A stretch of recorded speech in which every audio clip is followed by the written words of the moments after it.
Welcome to At the Pynk Podcast, where we promote self-care every day because we deserve it, and so do you. Join us every Sunday as we deep dive into ways we can all practice self-care every day. Welcome to At the Pynk Podcast. I'm Elon. I'm Rhonda. And this podcast is about finding ways to implement self-care every day and inspiring you to do the same. So today our discussion is going to be around nutrition. But first we're going to read our affirmation of the week, which is, I trust myself to make the best decisions for my life and well-being.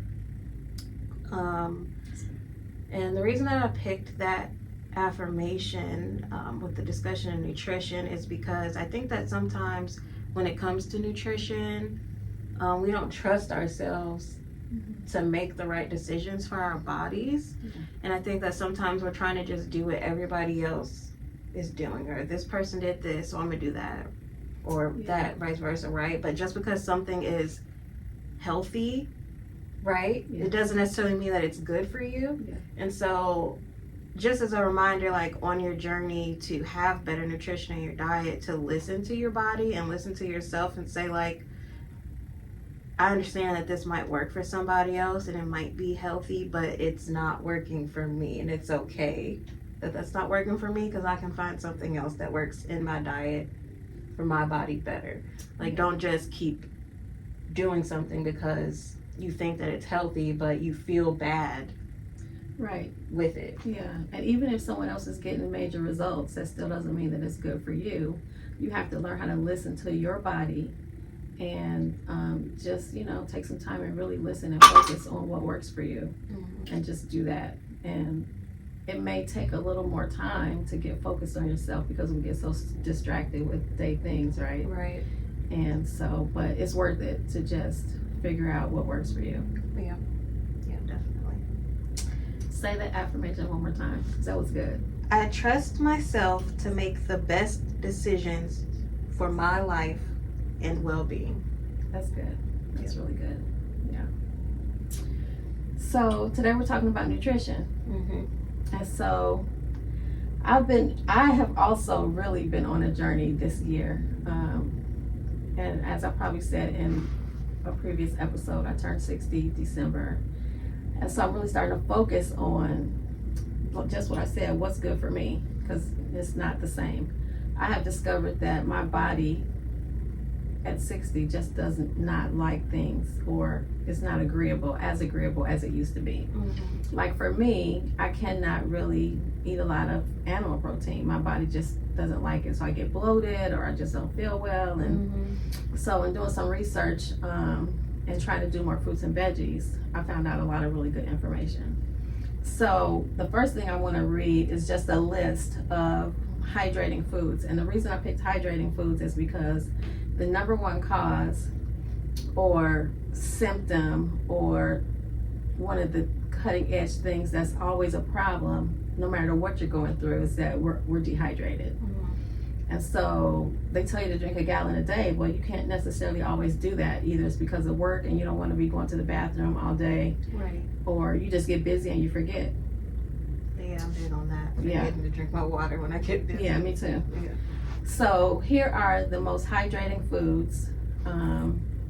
Number one, cucumber, iceberg lettuce. And a lot of times they tell us you don't need to eat iceberg lettuce because it has no nutritional value. But one of the main reasons that it's on the list is because it's hydrating. So you need water. So that's a reason to eat it, and just mix it in with your other greens.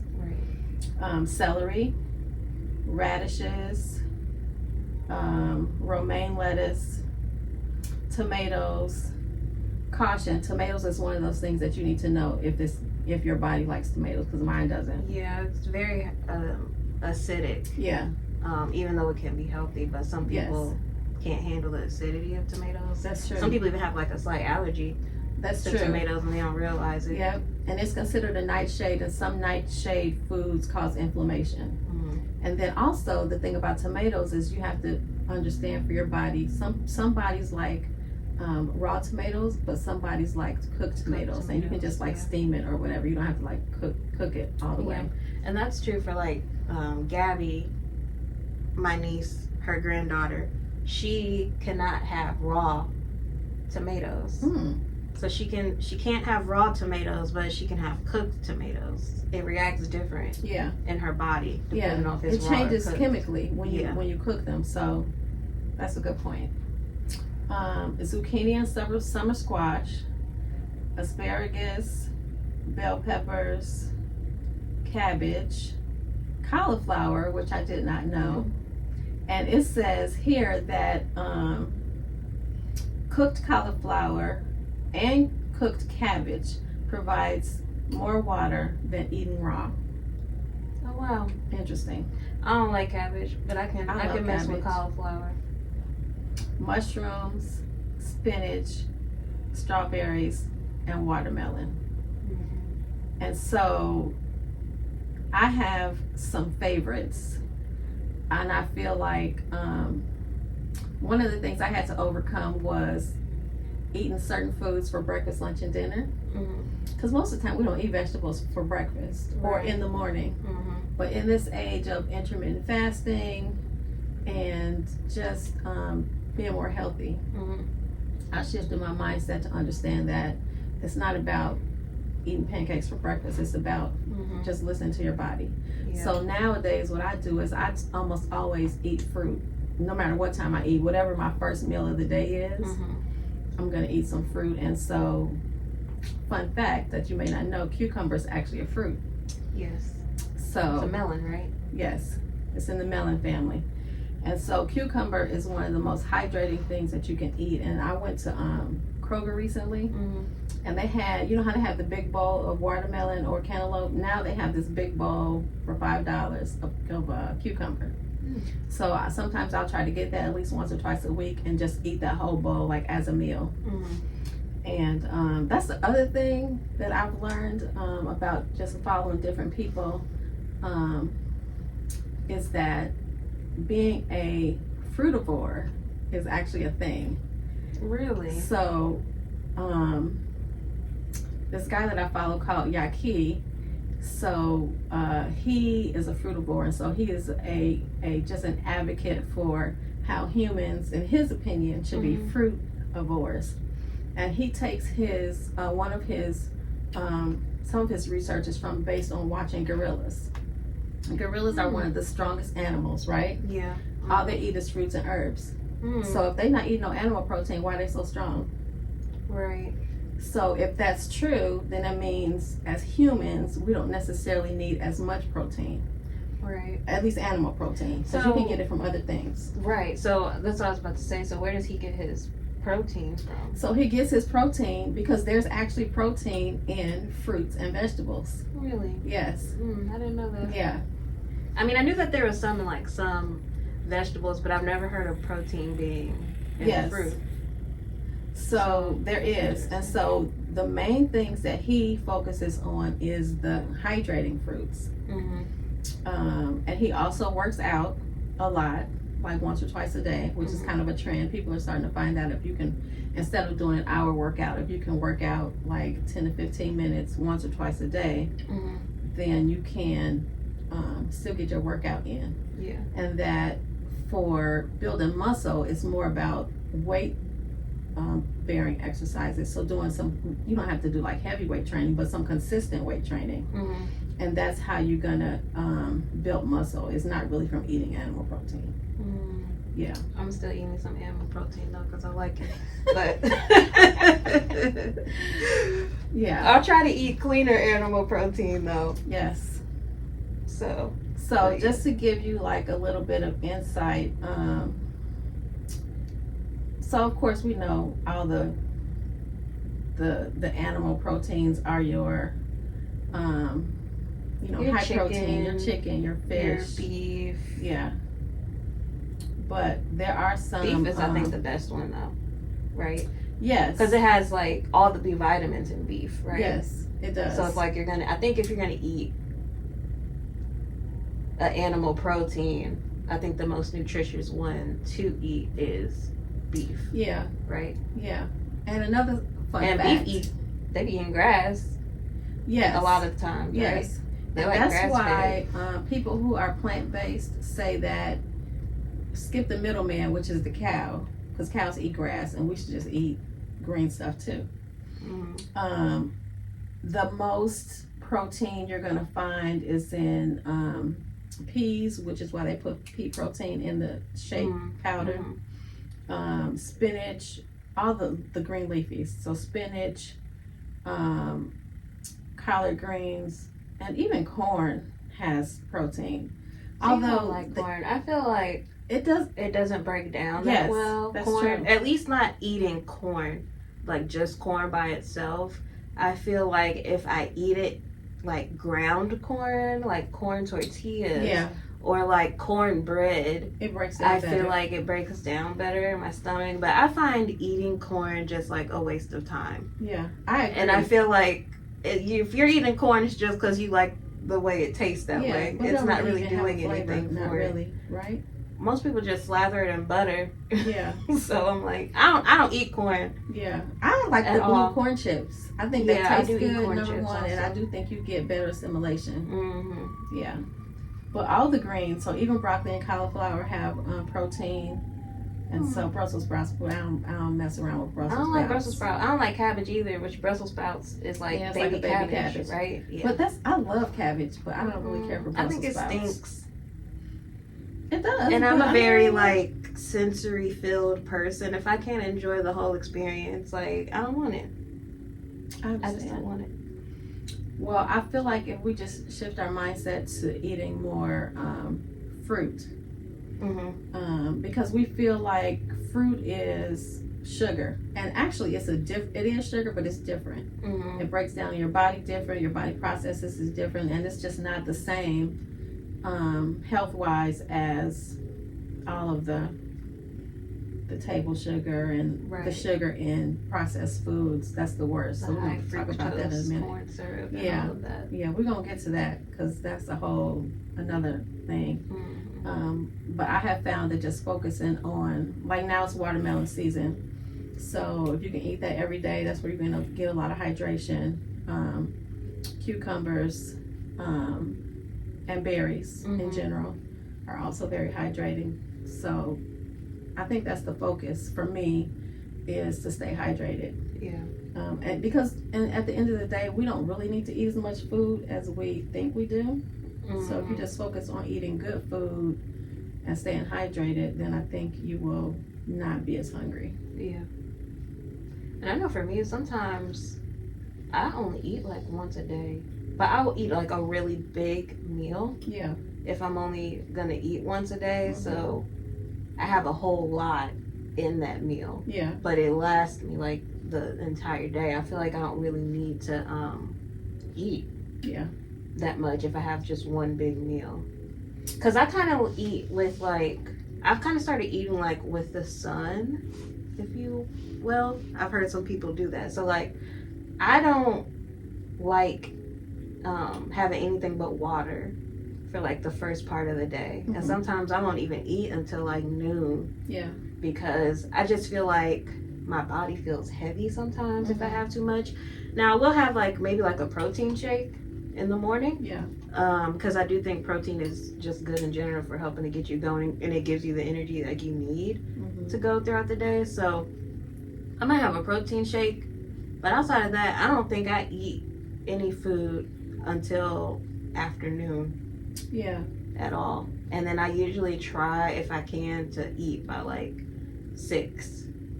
Yeah, because you don't want it to be really heavy on your stomach in the evening. And I feel like I sleep better when I eat earlier. That's true, you do. Because my body's not still digesting, you know what I mean? Like it's already digested, and then I just drink water throughout the evening. Yeah.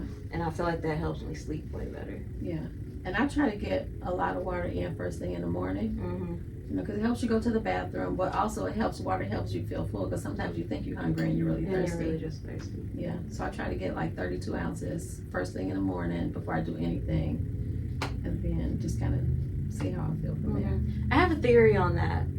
This is random. It's kind of off topic, but not really. So my theory about why we feel hungry when we're thirsty is because when we're babies, the first thing that we have is liquid. So when we're hungry, we get a liquid when we're babies, right? Yeah. And I think that as we grow up, that thirst feeling is related to the hunger, because that is our first food. Okay, is that makes the sense. liquid, the milk base, whether it's breast milk or formula. Yeah. It's a liquid. And so I think that subconsciously we're thirsty. We want something to drink, but we relate it to hunger. Yeah, because we try to feed everybody and everything with food. So I agree. That makes a lot of sense. Yeah, that was random.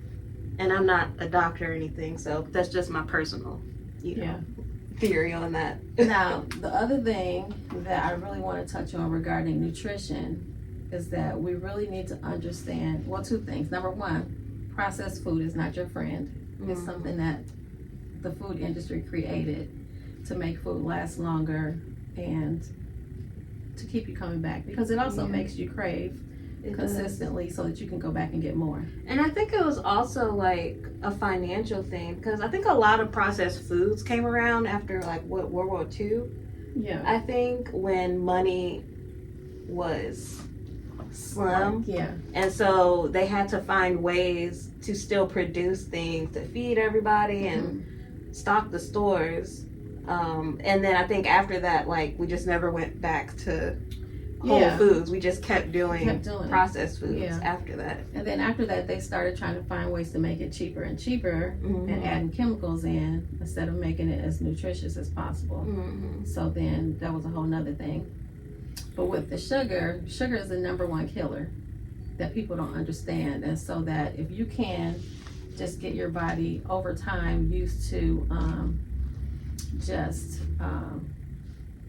doing fruit is a natural sugar, and not even juice, but just whole foods, eating whatever fruits that you like, the berries, the melon, the apples, whatever, to satisfy your fruit cravings. You'll notice that within a week or two, pretty quickly, you won't be craving the processed sugar anymore, because sugar, it causes inflammation, is the primary culprit in any sickness and disease, cancer, all of them.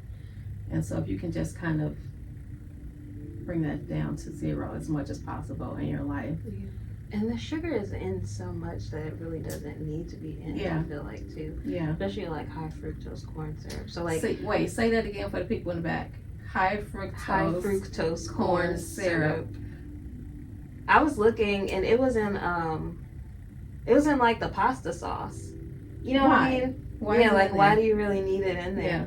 And so as I'm like, we'll do a whole nother video maybe on like homemade, making things at home more often, but like I'm finding ways personally to make things from scratch at home, just buy the ingredients that I need so that there's no unnecessary stuff in our food. And I feel like I've seen a difference in just how I feel with slowly implementing. I haven't done it for everything, but like I think the changes I have made, I can tell a difference in my body already.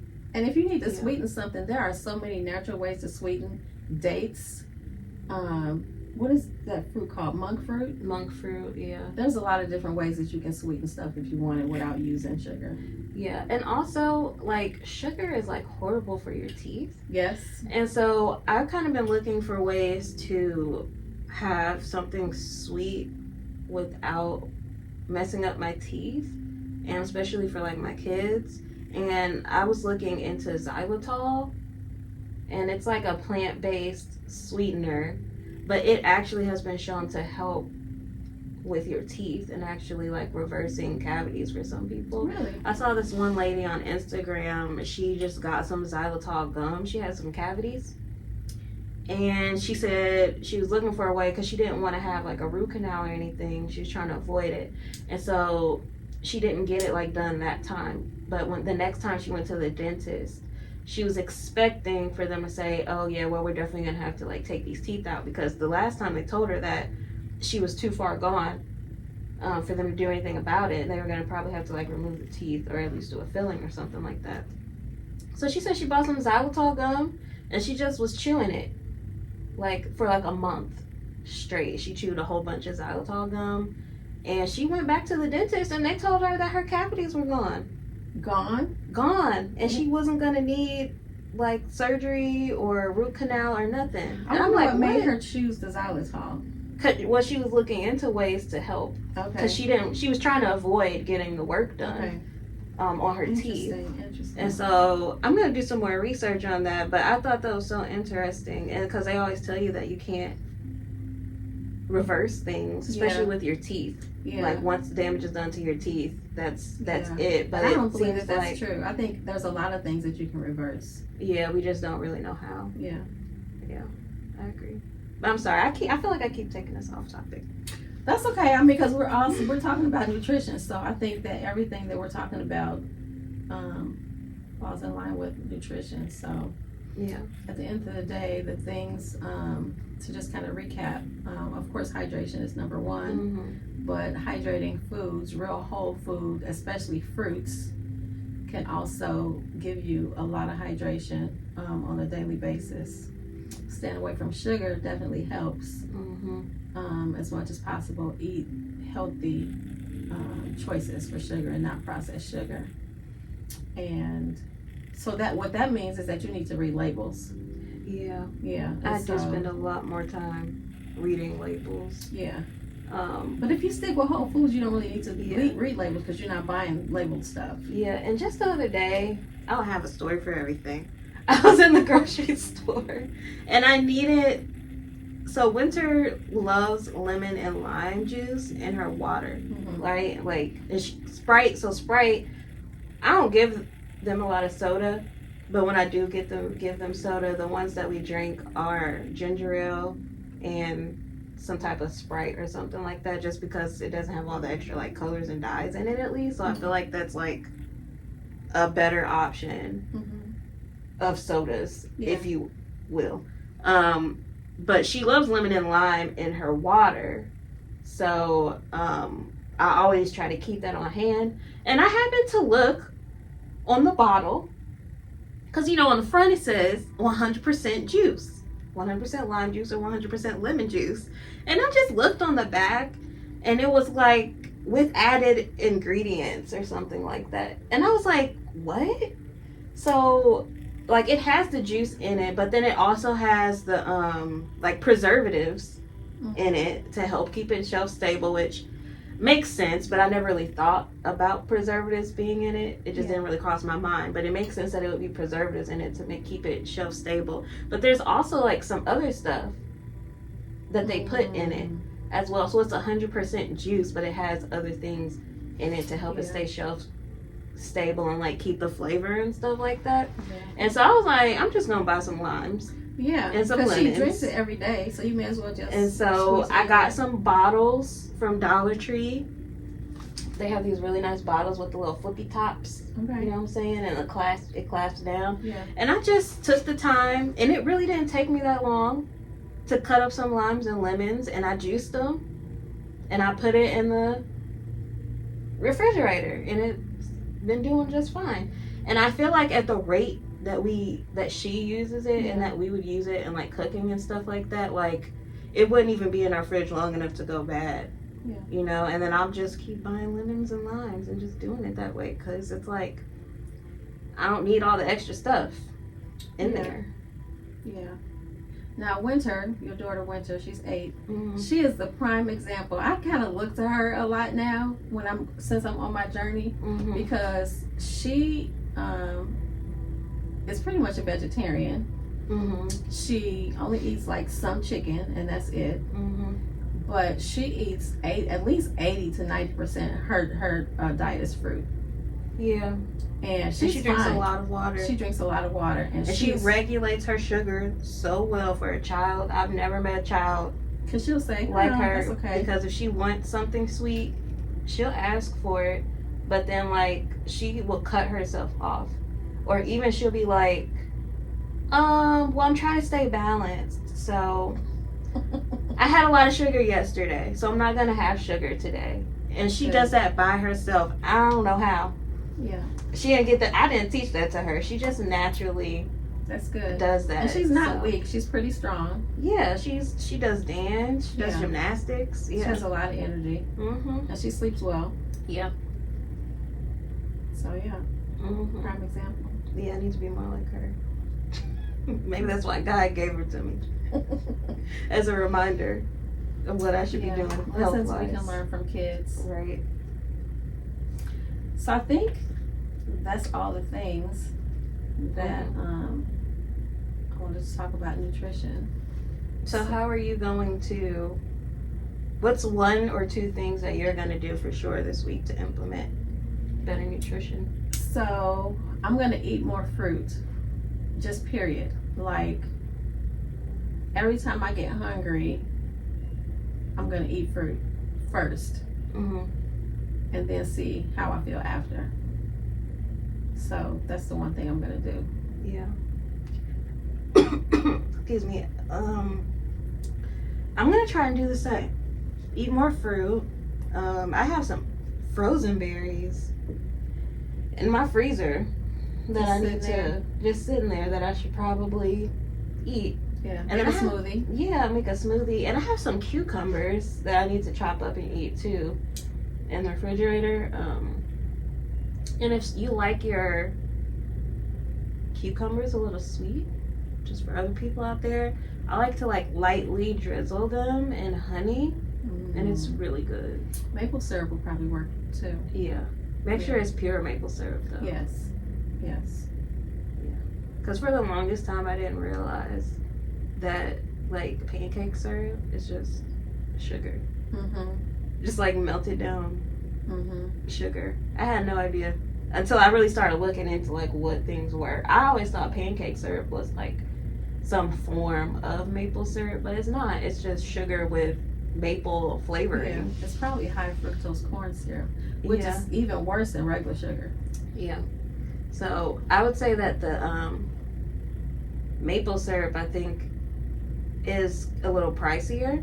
But I feel like you use less of it because it's super sweet. Because it's sweet naturally already. Like, and I think that maple syrup does use some sugar in it also. But like the maple combined with like the little bit of sugar that they add into it isn't like nothing compared to like just straight up pancake syrup. And so I find that it lasts forever. I get it at the fair every year, like a big bottle of it, and it lasts me like it does last at least half the year. What's that other sweetener? That begins with M. The Munker? No, it's like a kind of like maple syrup, and it I can't think of it. You know what? I'm gonna have to remember it later. So it's called I don't know. Never mind. We'll put it, if you think of it later, we'll put it in like the notes or something like that. Yeah. But yeah, so that's what I'm going to do this week as far as nutrition. And I think that's the main thing too. I'm going to just focus on eating more. I might go get some watermelon too, especially since it's in season. That's one of my favorite things. I like seeded watermelon. Do you have a preference? I feel like seeded watermelon is sweeter than the like non-seeded. Yeah, I agree. And you have to watch the non-seeded too, because it's just nasty sometimes. It's less yucky. Yeah. There's nothing worse than when you buy a watermelon and it tastes nasty. Yeah. Yeah, that's the worst. But yeah. Well, anywho, I think that's it for today. Yeah. So, thank you for tuning in. Follow us on social media at Pynk Monkey Indie, YouTube at Pynk Monkey TV. I think that's it. Yeah, I think that's it. We'll see you next time at the Pynk. At the Pynk. Bye. Rhonda Holt started Spirit, Soul, and Body Wellness in 2006.